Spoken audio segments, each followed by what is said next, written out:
To be able to find and source the deal, you've got to be able to fund it. You've got to be able to finance it. There's always a risk in any investment that you make, wherever you do them. There is going to be some challenges that you're going to have to put in the effort. You've got to be disciplined. You've got to have the good habits. And over time, that will compound into your success. We were in negotiations. Investing in real estate, they're winning, they're making money. What's up, everyone? Welcome to the Real Estate Educators Podcast, where we provide the education you can build on. I am your host, Kevin Amolsch. As you've heard before, this podcast has been so much fun. We're helping real estate investors and real estate educators. So if you're out there building a portfolio, you're out there fixing and flipping, or if you're providing content to real estate investors, this is the podcast for you. I have a special guest with a ton of experience with me today, Mr. Frank Rizzo. Did I say that right? Rizzo? I got it right. That's correct, Kevin. All right, Frank. Well, 20 years of experience. So that's very similar to me. I'm about 23 years into my real estate investing career at this time. So not a lot of people have had that type of experience. And you really narrowed your focus in. And for the last 12 years, it sounds like you've been focusing on affordable housing, the mobile home park communities, mostly in the, southeast parts of the country. And you are the founder or co-founder of MHP Exchange. And you got some really cool things going on with your YouTube channel, some videos and podcasts and that kind of thing. So I want to get into all of this, man. Welcome to the show. Kevin, thank you very much for having me. Appreciate being on and being part of your program. Yeah, I'm excited to get to know you a little bit. I don't know that many people doing mobile home parks. I can count on one hand the investors that I work with that do that. So it's just not that popular of a sector. So I definitely want to get into that. But before that, Frank, take us back. How did you get involved in real estate? What got you excited about it? Yeah, I know you're an entrepreneur. That's your passion, and you chose real estate. So tell me why. I think I started my entrepreneurial journey, and most entrepreneurs are like that. You've always had a drive and a passion to try to put things together, right? Putting yourself in the middle of transactions, and that's been my life story for as long as I can remember.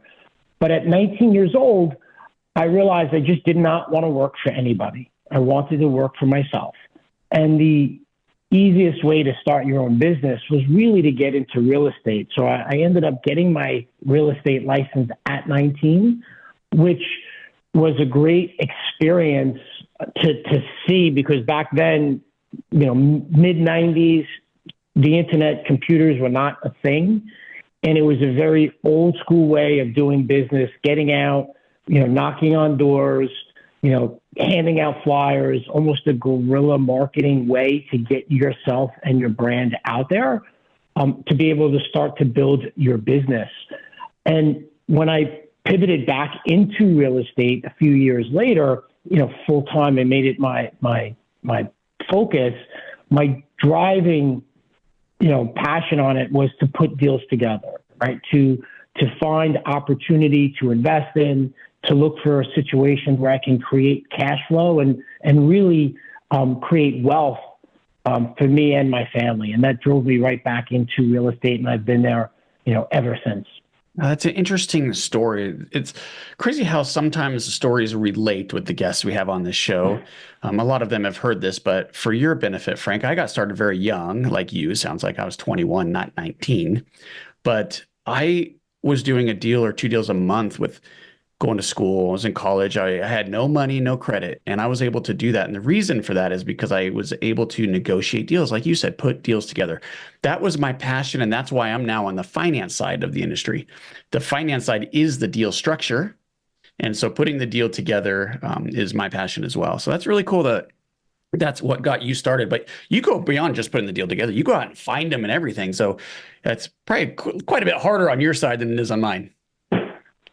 I think they're both equally as important, right? Because to be able to find and source the deal, you've got to be able to fund it, you've got to be able to finance it, and you've got to be able to operate it. So it all ties in together.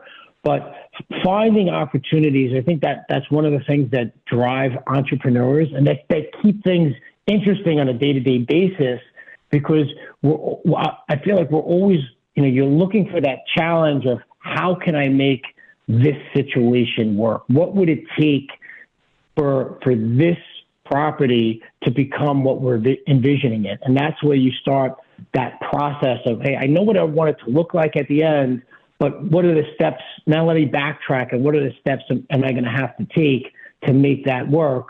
And then it drives down to, well, if I need to do X, Y, and Z, then this is what it's worth to me today.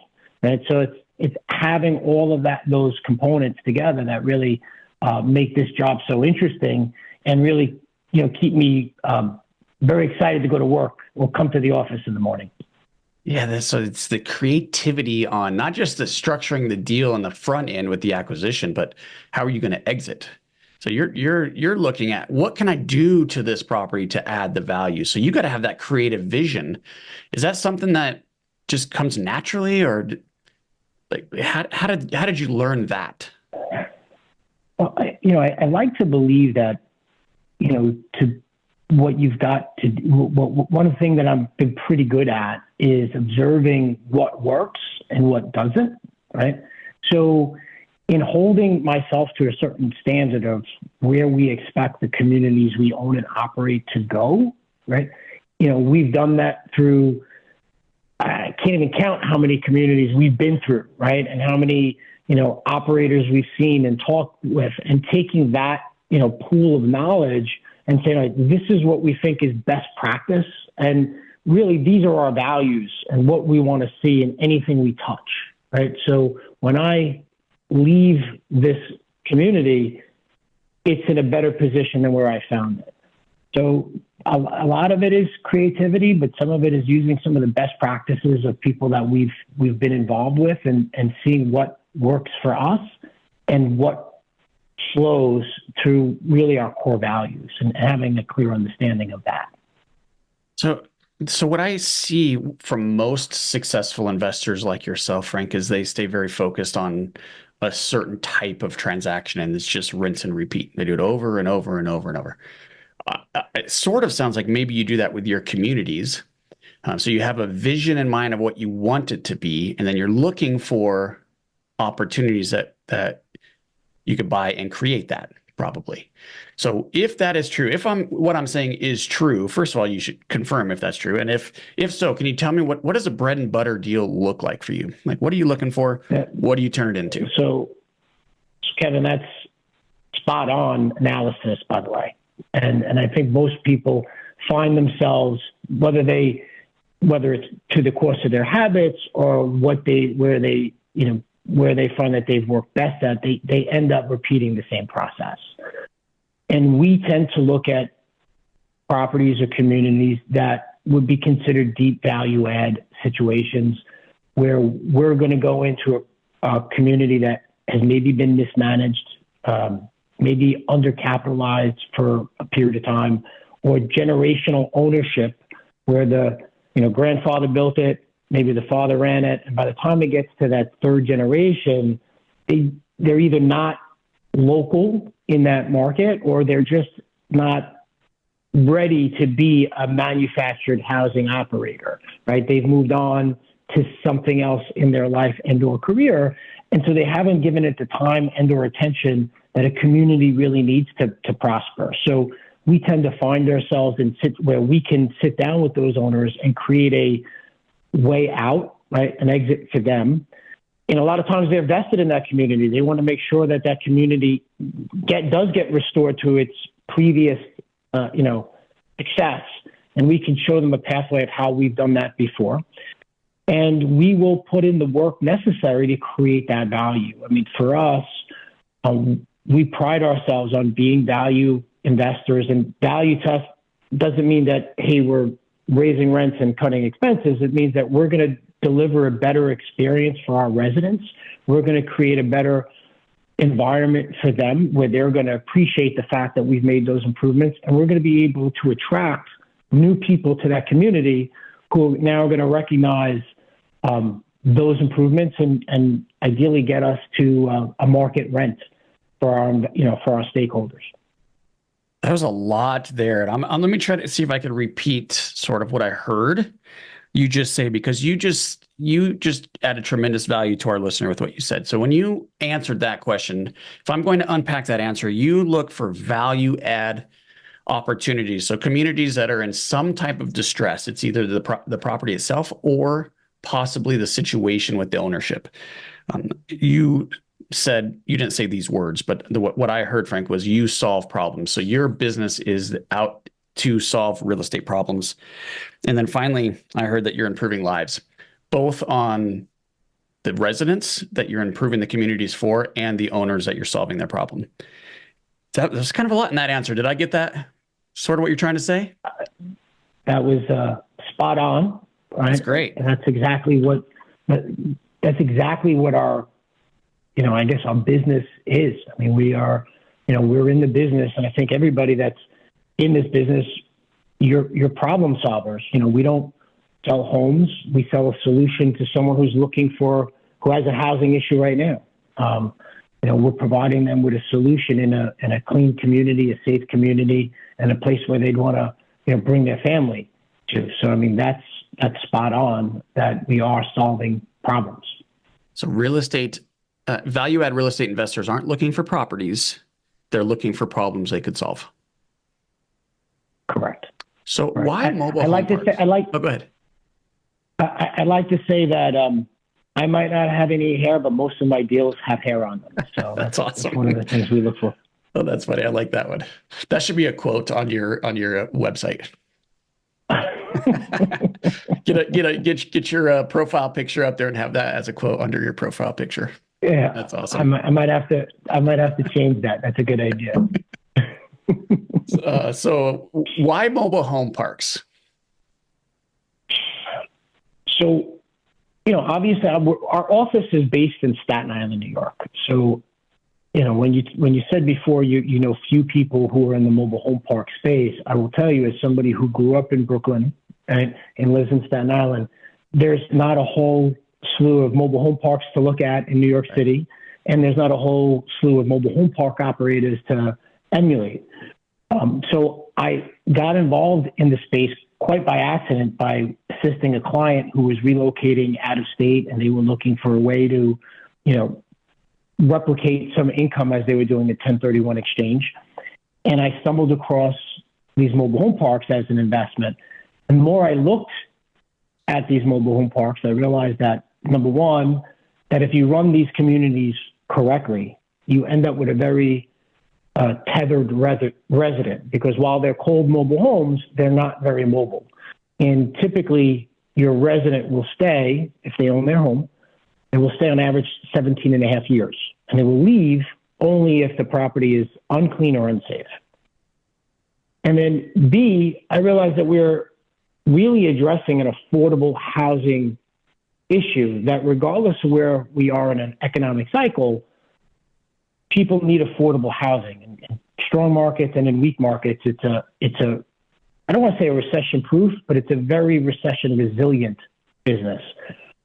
And then lastly, having been involved in community development in New York City, it is very difficult to really have an impact in a community on a single development that you're doing. But when you come into one of these communities, each one of these communities is in itself its own ecosystem, and the impact and improvements you make are having a direct effect to the people inside that community. When you purchase a community here and you want to change maybe somebody's life cycle inside that community, I want to maybe clean it up, I could put in street lights. I can pave the roads because they're private roads. I can initiate certain changes that you could see are having a direct impact on the people you serve. And that's a very rewarding thing for me as, an investor, and as somebody who's, it's not just about, the profit, it's about what the impact that you can have with that. And when I looked at all the boxes that this investment would check, it checked them all for me. And it's been our primary focus for the last decade. Wow. I could see it and a lot of our listeners aren't watching the YouTube, but I could tell you, for the listener, I could see the passion in Frank when he's talking about this. You love this business, don't you? I am an MHP enthusiast. MHP, mobile home park for the listener. Okay. Correct. I know you said southeast and you're in the northeast. So you're living in the northeast, you're investing in the southeast. So tell me about some of the communities that you're involved with right now. Where are they at? How big? So we're everywhere from North Carolina, Georgia, Alabama. We've been through South Carolina. We're looking to expand out, obviously, in our geographical footprint from there. But we focused in that breadbasket originally because of the ability for us to travel to a warmer climate. We found that the landlord-tenant laws are a little bit more hospitable in terms of doing what we do in the Northeast or some of these coastal cities. It's very challenging for landlords to execute on their business plan. And so when we first started acquiring communities, we started in Georgia, we moved to Alabama and North Carolina. That's really been our primary focus to be in there. And right now we've been through or been involved with 26 communities, and currently we own and operate 15 of them spread out between those 3 states. That's fantastic. Do you worry about hurricanes, dude? Like, what about these little mobile home parks that are maybe not on foundations and big old hurricanes? There's always a risk in any investment that you make wherever you do them. There is going to be some challenges that you're going to have to address. Obviously, weather, inclement weather is one of those issues that we face. We address it by making sure that we're insured properly. We've also found that if you handle certain things that are going to be hazards prior to, meaning when we come into a community, one thing that we found that, hey, if there's trees, trees might look beautiful, but they could be a tremendous hazard, right? Trees, dead limbs, things that we can move or remove that might be of an issue. And the rest of what we're dealing with, you'll deal with, right? Whether a storm comes in and moves a home, that might happen, and that you can insure for, but we try to eliminate the challenges or the potential hazards before they may become an issue. And that's one of the things that we look at in our underwriting process and in our diligence process of what we need to do day one. And that's an important part of what we do. This episode is brought to you by Pine Financial Group. Pine Financial is a private lender specializing in short-term rehab lending to real estate investors. Got a property that needs some love? We can help. We are able to offer funding solutions because we raise private money from individual investors. With more than 15 years of experience, Pine offers passive investors an alternative that provides stability, consistency, and security to your portfolio. If you like real estate but want to avoid the ups and downs and effort, a Pine mortgage fund could be a perfect fit for you. Accredited investors will experience an 8% preferred return and profit sharing. Diversify your portfolio out of Wall Street and into Main Street with a Pine Financial Group mortgage fund. Get more information at pinefinancialgroup.com. That's pinefinancialgroup.com. Okay, cool. I definitely want to get into your YouTube channel and your videos and some of the things you're doing out there to help the investor community. But before that, Frank, tell me quickly, tell me about your team. Like, how big is your team? Anything else that we may want to know about that? Sure. It's funny because we've probably grown. My partner and I started this platform, and him and I would basically do it all. I mean, when you're doing this, you're wearing 10 different hats. I think I wore 10, he wore 10. Now we're kind of slimmed down where maybe I wear 3 or 4 different hats, not so many, not as 10. But with property managers, on-site people, back office administration and staff, and in-house staff that we have here, we're running a team of about 35 people, which includes an office that we've built out overseas for us in Kosovo. So we have a pretty robust team of each community has a manager or a manager that manages a few communities in a hub if they've been proven that they can handle it. We have our own in-house sales team. We find that works best for us, a marketing department, and 2 different maintenance crews that can service our communities and help us as we acquire a community, kind of keep our costs down, by maintaining the construction in-house. So about 35 people that were currently working in Stone Capital.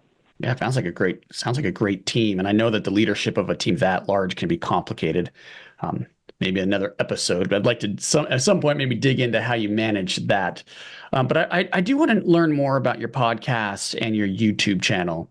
I assume they're very intertwined.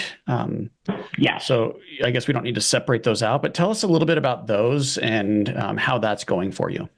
For the first 8 years or 9 years that we were doing this, everything we did, Kevin, was really word of mouth, and our platform grew from, referrals of people who have done business with us. And that's how we kind of grew our platform and our stakeholder base.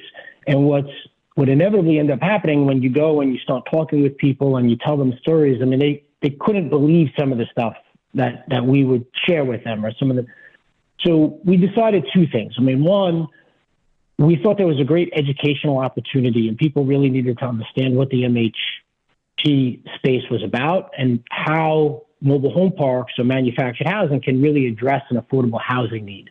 So we started the podcast, but so much of this business and the interesting side notes and anecdotes that happen are on the ground. So the YouTube channel, Trailer Park Turnaround, is really a video series of us on the ground and what it really takes to turn these communities around. And it's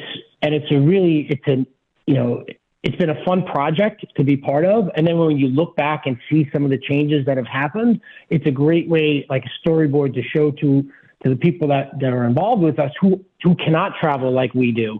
And they could actually see, exactly what's happening or why we're doing or what goes behind the scenes in making some of the decisions we do to improve these communities.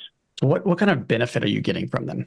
Well, I will say that the people who've been involved with us, probably was a little bit more eye-opening for them to see the work that goes behind the scenes, which is great. And it becomes a great point for us to touch base and contact with them.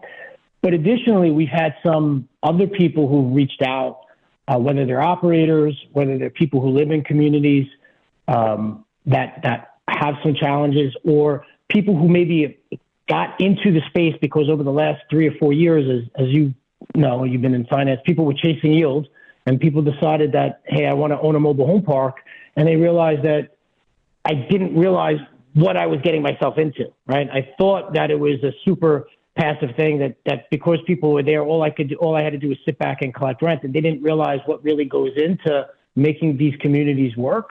And so we've had a number of community owners reach out to us to see if we can assist them or work with them, on their communities, which that's a conversation we love to have. We believe that obviously we want to provide great affordable housing solutions, that this is the most affordable housing stock that's available.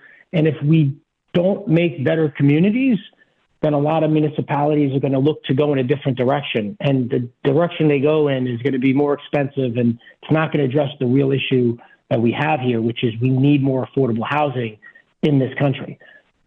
Oh, I love this. So it actually produces seller leads for you. You're teaching people about the ins and outs of the mobile home park business. So naturally, mobile home park owners are going to be watching something like that. And if they're struggling, that literally turns into a seller lead for you. Or somebody who wants to work with us or have us come in to work with them to help improve or turn around their community, which is, something that we're excited about doing because it gives us an opportunity to touch more people, to get involved in more communities. And for us, I mean, turning around one of these communities, Kevin, is really exciting. I mean, when you see the change that's happening on the ground, it's something that it's a process that kind of gets us going beyond the dollars and cents of it all. And so you're documenting like your story here. Maybe kids, grandkids, sometime in the future are going to be watching this saying, "No, that's my dad, that's my grandfather." That's pretty cool to how we could document that stuff. And that's just a byproduct. I mean, the real benefit, as you said, is helping people and seller leads, and I guess those are and credibility for your own company. But that's kind of cool that you could document your story here because you're so proud of it. Correct. And it's, you've been doing a podcast for a bit. It's a challenge at first to get out there because you're opening yourself up. I mean, I grew up with bars on my window, right? In New York City back in the 80s. So you're not used to that level of, hey, let me peel back the curtain a little bit. But when you do that, especially now, and it's funny because you mentioned that how do you manage your team? One of the things that we've realized is that the more you're able to share along those lines, like, hey, look, these are the challenges we're facing. This is where we need to get to. People buy into that, and then they appreciate that transparency because it lets everybody know where you need to go and what roadblocks we're faced with, and maybe they could come up with different ways and solutions to help you get to that destination. So that's one of the reasons why we thought that this was such a valuable resource for us to do, and we obviously we're pretty excited about it. We think it's offering some compelling story, and if it brings some new people to the space as well, we're happy for them to reach out to us so we could share that journey with them. I love it. That visibility and leadership is so vital, and allowing your team to know how they fit into the overall vision.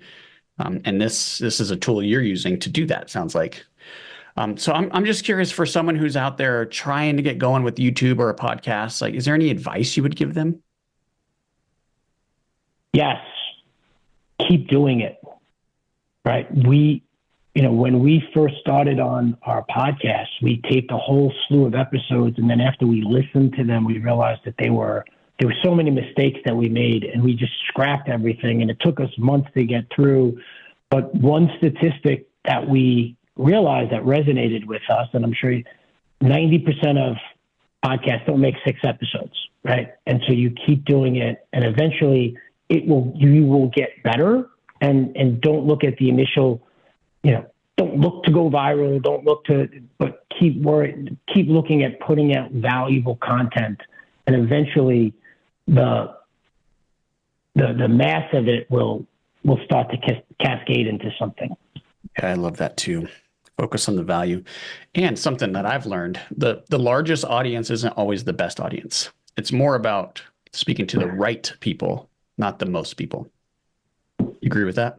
That's a great point. That is a great point. And I think a lot of people miss that because it's putting out quality information. You don't need to get to 1 million people. You need to get to 20 people that really care about what you have to say. Exactly. And someone who will take action, and you guys end up working together. I mean, that's the whole point, right? We do podcasts and we do YouTube channels to market our companies. Now, we do that through adding value to the viewer and the listener, but ultimately it's a marketing tool, right? Mm-hmm. Yeah. Right. And what's been would you say is the biggest challenge for you in doing this? Because you've been doing this a lot longer than I have. And obviously you built out a great base. What was the biggest milestone that you felt that you had to reach to get over that hump? We're still working on that, Frank, to be honest with you. I think the consistency is key, as you said. The thing about podcasting for me is it's just so much fun. Like, we would not have met if we weren't doing this podcast, right? And so you get to meet lots of different, really cool, successful, smart people. And then I got to tell you, man, I learned something on every interview I do. Different ways to do deals, different ways people think and focus, and how they've created their own success. And then obviously it's the marketing benefit as well, but it's the consistency that really is the key. So I'm glad that you said that. I think that's the biggest key in all of it, right? Like, people have to know that you're going to consistently put out that information. They know that they're going to be able to, if they like something, that you'll have something new out there. So that's a big component I think a lot of people miss. Yeah, I agree. Really dictates a lot of your success. Yeah, and you definitely want to have a goal in mind. There's no question, and that's why you would do anything in business. But I don't know that you would have a real expectation. And you touched on this too, Frank. There can't be a real high expectation here. It's just go out there and have fun with it. Like, the best feedback I've received is people just saying that you have no script, you have no agenda, you're just two people hanging out. It's like sitting on a bar stool. And people get the most value out of podcasts that are like that. Agreed. I guess Agreed. That's the feedback I've gotten. So maybe that's good info for you as well. All right. So we do have a lot of listeners, Frank, that are not 20 years experience like you. And they're maybe just kind of getting started, and maybe it's just single family homes for them to begin with, or maybe they're starting similar to you and they're just getting their real estate license and trying to get going. And let's be honest, this is a challenging market we're in. It's like record low inventories pretty much across the country. I know it's very localized and all of that, but it's really low inventory, which creates significant challenges locating opportunities. So what's something that we could share with the listener that will help keep them inspired and motivated?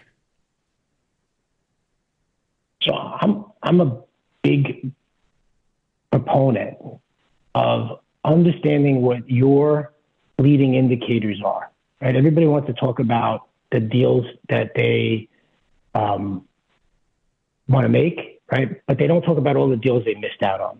And to me, it's tracking out. If I'm going to go back to consistency, if I know what my numbers are and I know how many offers I have to present to get one deal, I must continue to go out there and present out those offers. So you have to know your numbers, right? Because everything goes back to that. And then you have to be consistent about the same process. And if you have a process of, it takes me 5 offers to get one acceptance, I'll continue pushing out, depending on how many deals, those 5 offers at numbers that make sense for me, because somebody along the way will eventually say yes.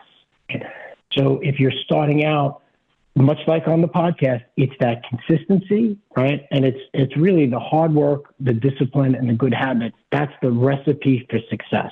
So if you continue along those lines, know what have your own personal dashboard of what you need to be successful, it will compound over time, and eventually success just has to flow to you. When I was super young getting going in this business, I'd say maybe within my first 3 years, I had a mentor tell me something that you just said in a different way. He says the key to success in sales and getting sellers to say yes to you and to buy their property is very simple. It's SW, SW, SW. Have you heard this? No, not SW, SW, SW. I want to know that. Some will, some won't, some won't. So what? Next. Oh, I love it. Yeah, isn't that crazy? And that just stuck I love with it. Some will and some won't. So what? Look, sales, and let's not fool ourselves. This is sales. You got to try to negotiate with sellers and get them to say yes. So the key to sales is to have more leads than you can handle. Because if you have another sales call later that week, you don't put so much pressure on the one you're on right now. And removing that pressure gives you confidence, and the confidence is what gives you the success. So really, it comes down to lead generation. And if you have enough, then you really don't care if they say yes. And the most reluctant person in the negotiation wins the negotiation. You hit the nail on the head. And I see so many times, because obviously we've both been in sales for 20 plus years. And you see so many salespeople come through and, they're like, what's the secret? I mean, there is really no secret, right? I would tell people it's FILO, right? First in, last out. Do that every day for the next 12 months, and you will be one of the top producers in the office. There's no secret. You've got to continue and go from person to person, not losing your enthusiasm, not losing your confidence in what you're doing. And that will lead you to being successful. And if you can do that and continually do that, opportunity will find itself to you. And so if you have somebody starting out, that's the most important thing. But I like that. SW, SW, SW. I'm going to, without a doubt, use that with my people in the office. With your sales team. Yeah. So I heard you just say effort leads to success. You're right. Just consistent. Here it is again. We keep saying this, don't we? Consistent effort leads to success. All right, so we got to get wrapped up here, but I'm going to ask you a couple of last questions here. So start thinking about this. What I would like to close out with is a final piece of advice for real estate investors or educators. So start thinking about one final piece of advice. And while you're thinking about that, why don't you tell us how to get in touch with you? Where do we find your amazing videos and podcast? Okay. So you can watch our YouTube channel at Trailer Park Turnaround. So YouTube Trailer Park Turnaround, you'll see myself, you'll see my partner. That is us down on the ground at mobile home parks, maybe in a town near you, and showing people what it takes to really turn those communities around. You can find us at the MHPexchange.com, right? The MHPexchange.com, where you'll get our podcast. You'll also get some information about the mobile home park industry. There'll be some listings up there. There'll be education. There'll be news of what's happening in the space altogether. So it's a good resource for people who are looking to get into the MHP space. And we actually have, we developed the first AI agent that's specific to the mobile home park space, and you can go to chat MHP and you can ask it all sorts of questions, and I'll give you back some feedback on that. So that's amazing. You could go check all that at the MHPexchange.com. MHPexchange.com. And we'll put that in the show notes as well. Go ahead. Perfect. And if I was going to give anybody real estate advice, and it goes back to, the only place that you'll find success before work is in the dictionary, right? So you have to put in the work, right? But anything that's worth having is worth putting in the effort. That doesn't mean it's drudgery. It means that you've got to put in the effort. You've got to be disciplined. You've got to have the good habits. And over time, that will compound into your success. So be patient, be disciplined, be consistent. It's great closing advice. What I'd like to do now, and that's usually how we end, but what I'm going to do now is just go through my notes here, Frank, and I want you to just tell me if I'm missing anything, if there's anything else that you would like to add or clarify or elaborate on. But here's what I learned in our episode. And I went through that one amazing answer you had. We're the value add, you're solving problems, you're improving lives, both your sellers and your tenants. But outside of that, I wrote down real estate was an easy way to get into business. You're an entrepreneur first. Real estate is just what you selected because it was easier for you to get involved. I think you were 19 when you became a real estate agent and started plugging away. Success equals rinse and repeat. So do the same, get really good at something and just do it over and over and over. Look for deals with hair on it, you said. And you're going to add that to your website based on our conversation.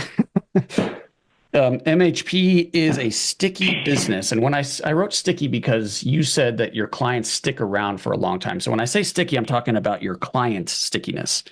It's also recession resistant, which is another reason you like it. YouTube is a great way to show off your business. It's a great way to stay in touch with your clients, gain credibility, and produce seller leads. Keep going. Focus on adding value. And then your last couple of pieces of advice here, Frank, was know your numbers. That's how you're going to have success. Stick to the process. You probably want your own personal success dashboard. And effort leads to success. You said success only comes before work in the dictionary. Let's make sure I get that correct. Yeah. How did I do? You did excellent, Kevin. You did excellent. How did I do? I think you did great. Like I said, this is the first mobile home park person. I think this is the very first mobile home park person we've had on the show. Now we have some clients that I've funded projects for that do mobile home value add.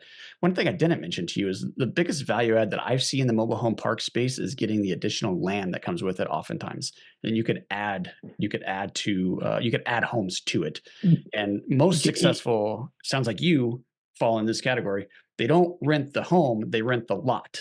That shifts a ton of the risk to the client. So, yeah, I guess, is there anything else you want to add before we close out here? No, I mean, you hit on something that's so key. I mean, especially I know you have a real estate background, and when you look at development deals, you have to. I was going to build a 20-unit apartment building. I can't start collecting rent until all those 20 units are built, project is finished and moved on.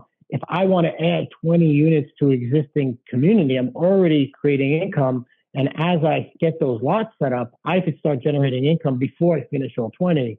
So there's this additional way to almost minimize some of your risk just before you start getting some value and cash flow back, which is super important if you're looking for, long-term wealth acceleration, which is, something for us was one of the reasons why we really looked at this. So like I said, it ticks a lot of the boxes. And if anybody's interested in finding out more about the MHP space, I'm happy to share a little insight with them.